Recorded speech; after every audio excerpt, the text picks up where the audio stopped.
Olá, nossa missão agora é falar de alguns princípios que são especificamente ou precisamente voltados ao custeio da previdência social. Pois bem, a gente já falou da universalidade, da seletividade, da precedência da fonte de custeio, mas de onde vêm os recursos que alimentam a previdência social? Embora isso vá ser discutido mais profundamente na nossa unidade 3, já posso te adiantar que o custeio da previdência social vem de várias fontes diferentes. E essa multipilaridade, essa variedade das fontes de financiamento corresponde a um princípio, o princípio da diversidade da base de financiamento da previdência social. Por que é importante que a previdência social tenha bases diferentes de financiamento? Por que isso é relevante?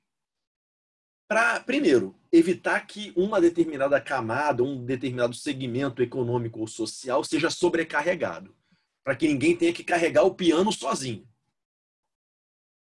E segundo, para proporcionar para todos os participantes uma distribuição mais ou menos equitativa da sua participação no custeio.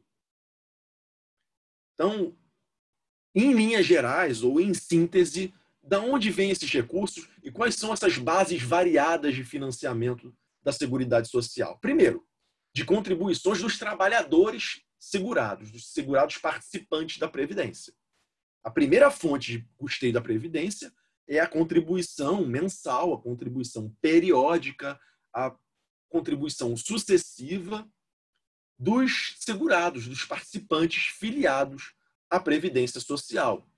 Então, os empregados domésticos, trabalhadores avulsos, contribuintes individuais, os segurados especiais são um caso à parte, os segurados facultativos, todos eles recolhem contribuições previdenciárias, vertem contribuições previdenciárias que são aplicadas no custeio da Previdência, no financiamento da Previdência Social.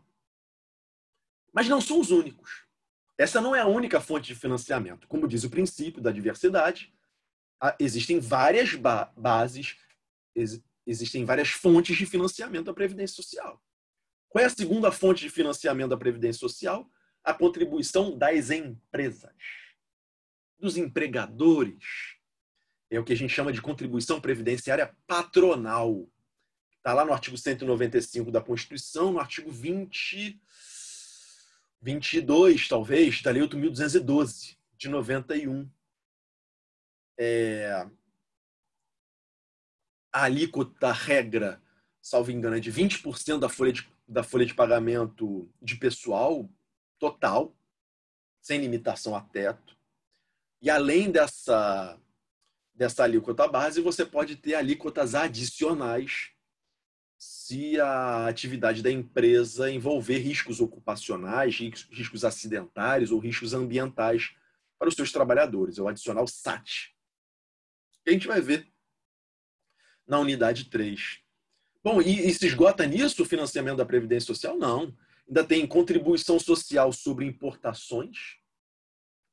Então, a operação de importação ela é tributada com uma contribuição que é recolhida e que é incorporada ao custeio, ao financiamento da Previdência Social.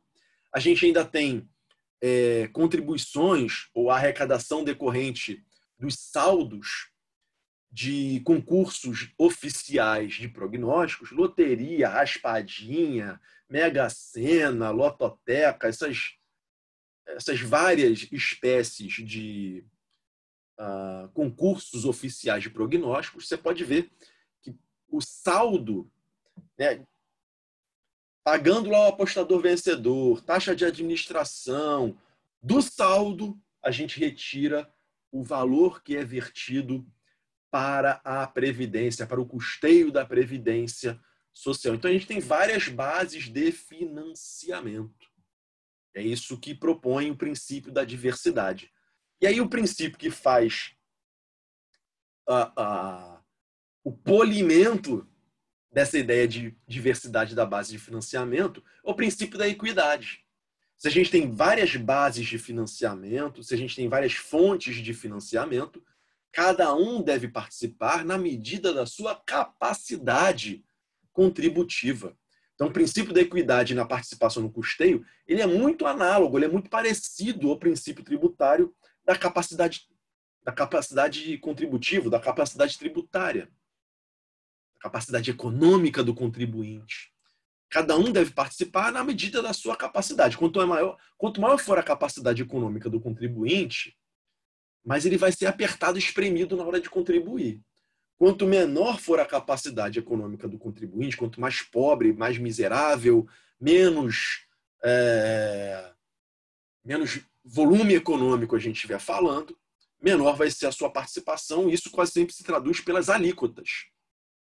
Se você pegar a lição, se você pegar o material escrito da disciplina, você vai perceber que a alíquota da contribuição do empregado é maior de acordo com o seu salário. Quanto maior for o salário, maior é a alíquota de contribuição. Quanto menor for o valor do salário, menor é a alíquota de contribuição.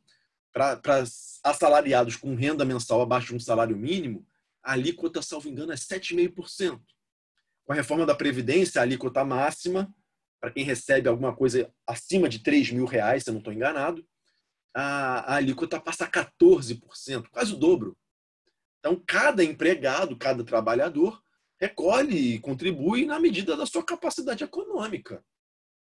A mesma ideia se aplica para as empresas, né, das contribuições patronais. A Constituição permite sobrecarga, sobretaxa contributiva de acordo com o ramo econômico, com a capacidade econômica das empresas. Então, instituições financeiras são licitamente alvejadas por sobrecarga tributária. Da mesma forma que empresas, microempresas, empresas de menor pujança econômica, podem ter uma amenização, uma suavização dessa carga tributária, dessa carga contributiva. Então, a ideia é de justiça. Equidade é tratar de maneira justa, proporcional à capacidade econômica de cada contribuinte. Tá? Então, com isso, a gente fecha os princípios que dizem respeito ao custeio. No próximo vídeo, a gente vai falar um pouco mais de princípios que dizem respeito à concessão dos benefícios previdenciários. Até breve.